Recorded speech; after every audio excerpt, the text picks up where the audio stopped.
is virtue. It just might take you all day to find it. I'm Jeff Jower.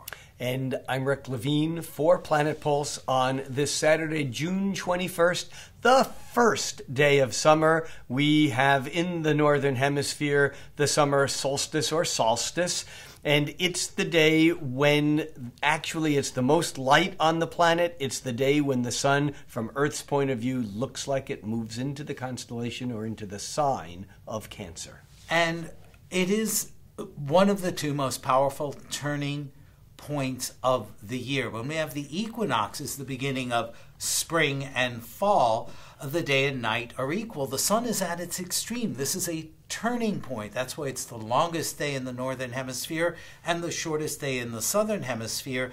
And that is also the entry of the sun into the astrological sign of Cancer, which in principle is about going home.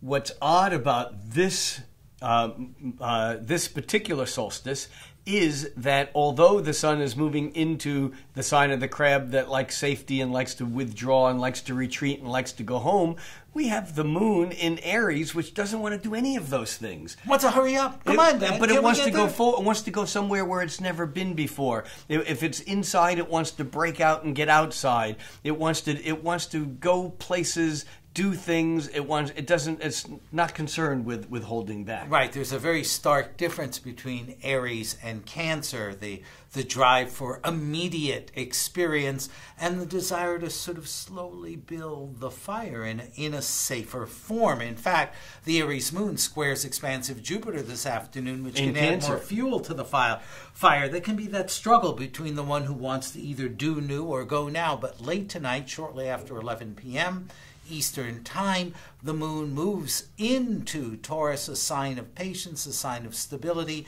and one that corresponds more with the fundamental security-seeking qualities of the sun in Cancer.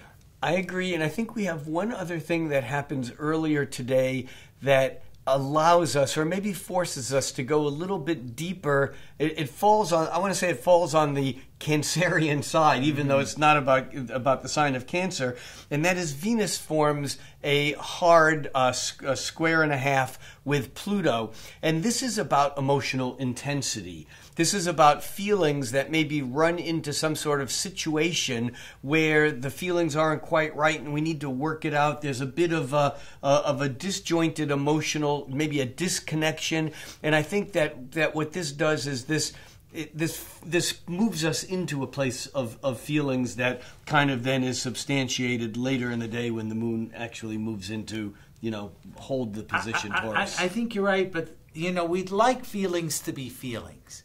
And yet, I think Pluto requires us to measure those feelings and make an assessment of them, where Venus and Taurus would say, I like that.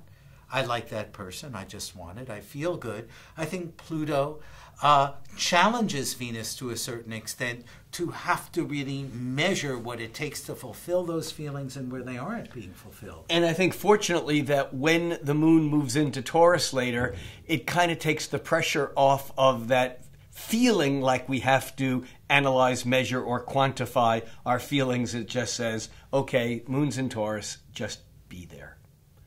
I'm Rick Levine. And I'm Jeff Jower for Planet Pulse.